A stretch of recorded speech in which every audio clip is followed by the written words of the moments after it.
Hi, I'm Peter Adamson, and you're listening to the History of Philosophy podcast, brought to you with the support of the Philosophy Department at King's College London and the LMU in Munich, online at historyofphilosophy.net. Today's episode, Longitudinal Studies, Exploration and Science. There's an understandable temptation to see the 16th century as a kind of prequel, a period interesting primarily because of what came next. I'm as vulnerable to this temptation as anyone, and so we've explored the possibility that Enlightenment science emerged thanks to the developments of this earlier time. The humanist assault on scholastic orthodoxy and the reformers' assault on religious orthodoxy made it possible to think new thoughts and look to direct experience rather than long-recorded wisdom. And I do think that this is part of the story. There is, though, a piece of advice we should always remember when trying to understand the course of human affairs: follow the money. The scientific achievements that were already starting to come thick and fast around the turn of the 17th century did involve novel epistemologies, cultural and religious factors, but they also had more than a little to do with the desire to get stinking rich. That's why the British scientists we already covered were so fascinated by alchemy and by the subjects of astronomy and magnetism, which were needed for navigation and thus for the exploitation of the New World. This spectrum of philosophical inquiries just might lead to a literal pot of gold. And not only British scientists, as Elizabeth and her advisors were keenly aware, they were competing, and not entirely successfully, with other burgeoning imperial powers, especially Spain and Portugal. The monarchs of these nations sent representatives around the world and oversaw the scientific activities that supported those travels. It has thus been remarked that Spanish science and its anticipation of the Enlightenment had more to do with economics and politics than with religion. Not that most people think of Spanish or Portuguese exploration primarily as an anticipation of the Enlightenment. Another book on the topic poses the exasperated question: why do students and the general public think of the Iberian empires in terms of ignorant, zealot friars and plundering conquistadors, rather than of sappy naturalists and learned cosmographers? Well, it might have something to do with all the zealot friars and plundering conquistadors who wreaked catastrophe upon much of the world's population. We'll get to that next time. But first, we should familiarize ourselves with the historical context of global exploration and the way that science and philosophy were involved in that effort and significantly pushed forward as a result. Even this less unpleasant aspect of the tale begins with Spain and Portugal quite literally dividing the world between them. They did so in the Treaty of Tordesillas, signed in 1494 in the wake of a papal edict the previous year that called for a split in colonializing activities. The Spanish would be active to the west and the Portuguese to the east of a line of longitude running through the Atlantic and encircling the whole Earth. Brazil, for example, became a Portuguese territory because its eastern end was on their side of the line. This is also why the Portuguese can claim the dubious distinction of being the first European power to get involved in the slave trade in West Africa, and why it was the Portuguese who took up the challenge of navigating along the African coast around the Cape of Good Hope to Asia. Vasco da Gama managed the feat for the first time in 1498. Working out exactly which bits of land would belong to whom in both the Atlantic and Pacific zones, and then reaching and exploiting those lands, would call for careful astronomical calculation and advances in all the technologies of seafaring. This gave the Iberian governments reason to do something of great historical significance. They set up scientific institutions that can be seen as forerunners of more famous bodies like the Royal Society in Britain. To oversee the explorations, the Portuguese created a Casa da India in 1500, which was then used as a model by the Spanish for their own Casa de la Contratación, meaning House of Trade. In 1524, a further body called the Council of Indies was established to oversee administrative and legal affairs in the Crown's foreign possessions. The platform was set for a rationalized bureaucratic approach to global exploitation. This involved everything from training the pilots of the ships to issuing patents, beginning with one for a bilge pump in 1524, and of course, the making of maps. Astronomical observations were crucial here. For example, the cosmographer Jaime Juan, as one historian recounts, was assigned to undertake a variety of tasks in voyages to New Spain and the Philippines. The duties included supervision of pilots to see how their practices could be improved, teaching them to use navigational instruments, making maps in the Indies, and determining the latitude and longitude, from lunar eclipses, of localities in New Spain. Expeditions were mounted for the sake of collecting information of all conceivable kinds. Plants and animals were surveyed in so-called natural histories.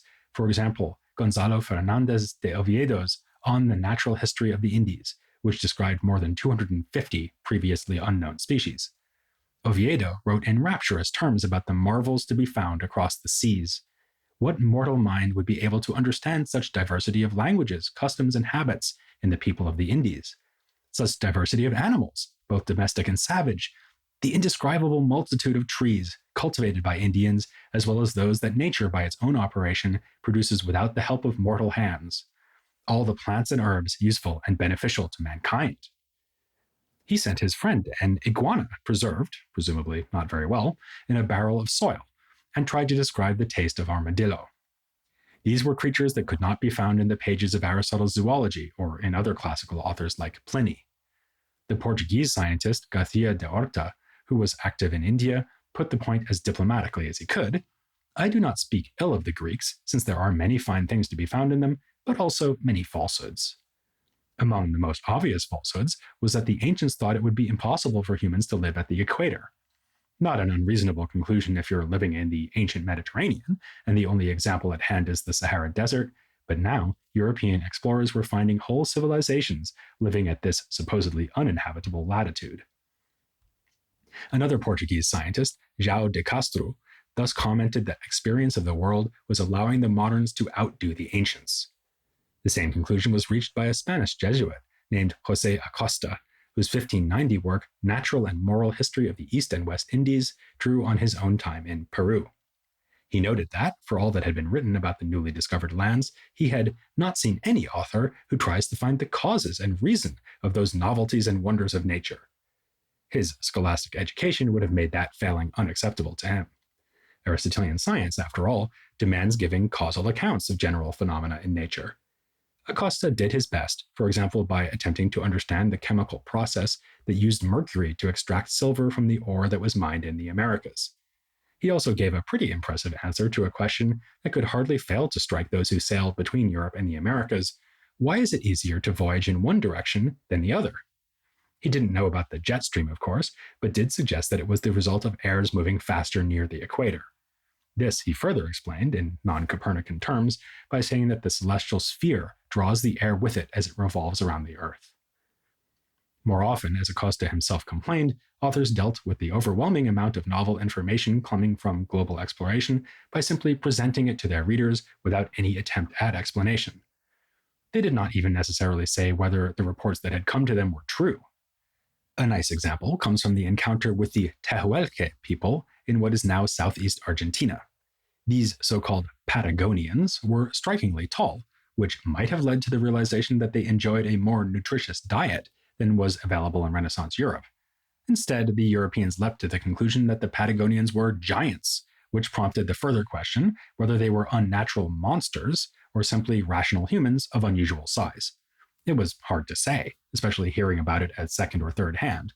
So, even as pictures of these supposed giants were being used to decorate maps of the Americas, some scholars expressed skepticism as to whether there really were giants on the far side of the ocean.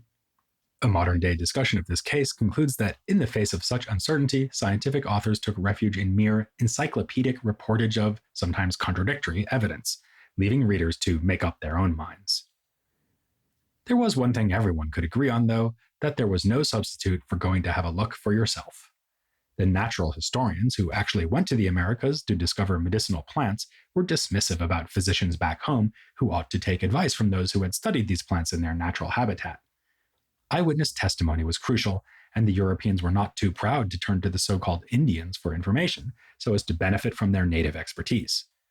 In one case, the Council of the Indies licensed the use of balsam from the New World on the advice of an explorer who was married to an Amerindian woman and had consulted his own in-laws.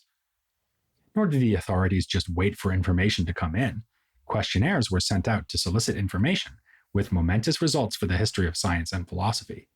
One such effort, the so-called Relaciones de Indias, resulted in a goldmine of information about Mesoamerican society, politics, and religion. While certainly problematic because they so often convey Amerindian ideas through the filter of European ideas and language, these and other documents from the colonial context are among our main sources for understanding Mesoamerican philosophy. So, if and when we come to cover this culture on the podcast, as I hope to do in the coming years, we'll be drawing extensively on the Spanish records. And the Americas weren't the only place of encounter with previously unfamiliar intellectual traditions.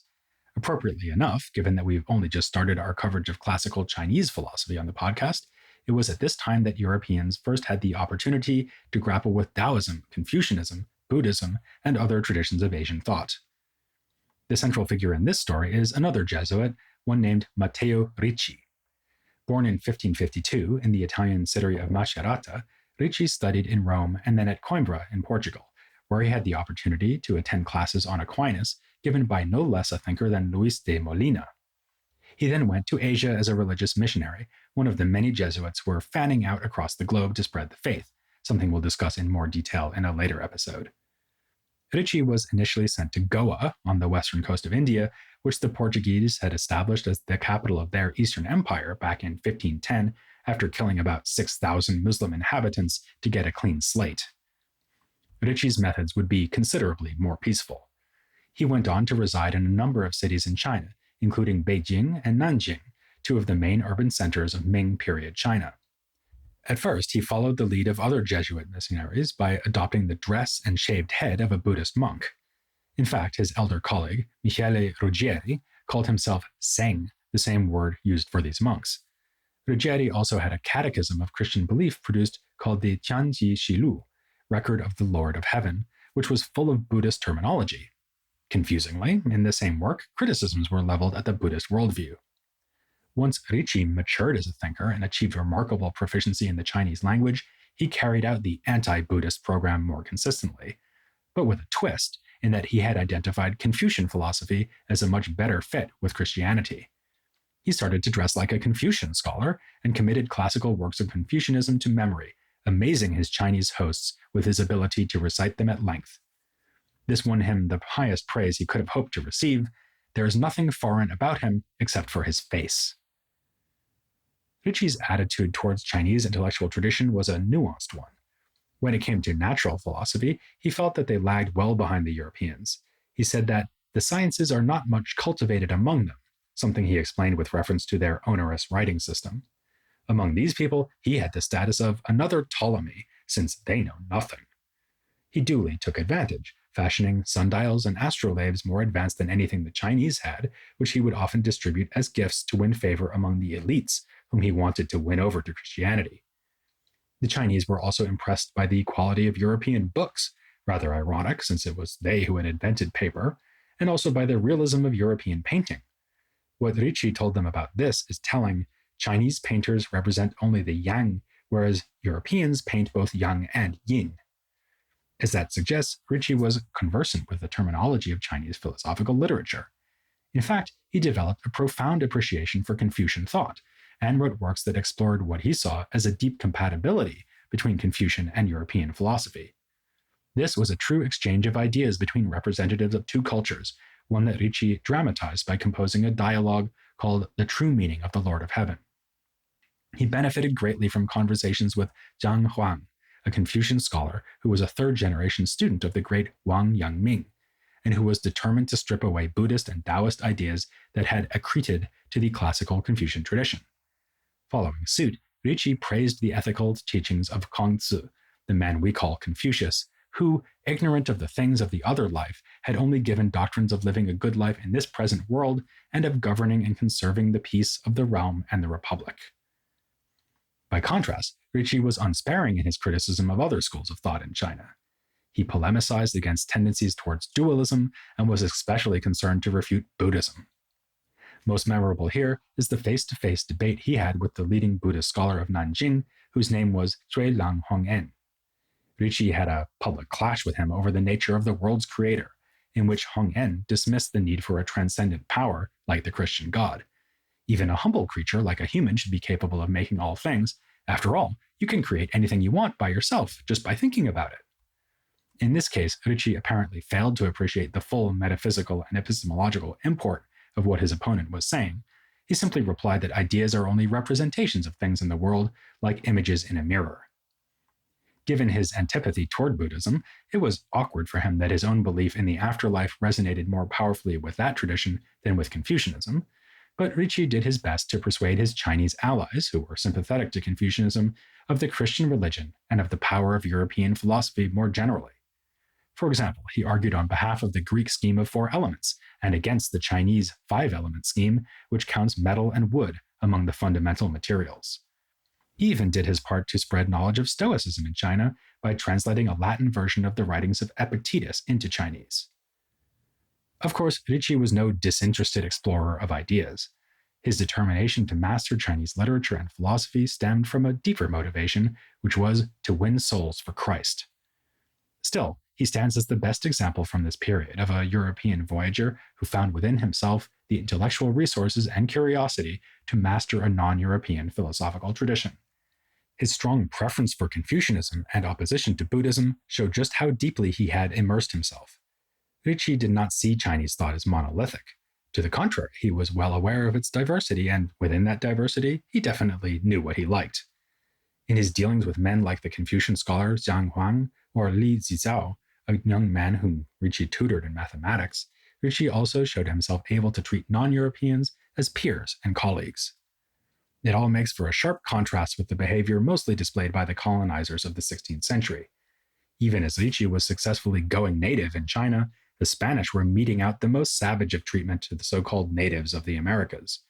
Supposedly, they, like Ricci, came to spread the Catholic faith, but what they in fact brought was, for the most part, servitude and death, and what they were for the most part seeking was not souls, but wealth. The hypocrisy and cruelty was evident, and some few Europeans were willing to point it out, and even to demand that it stop. That's the topic we'll be exploring next time here on The History of Philosophy, without any gaps.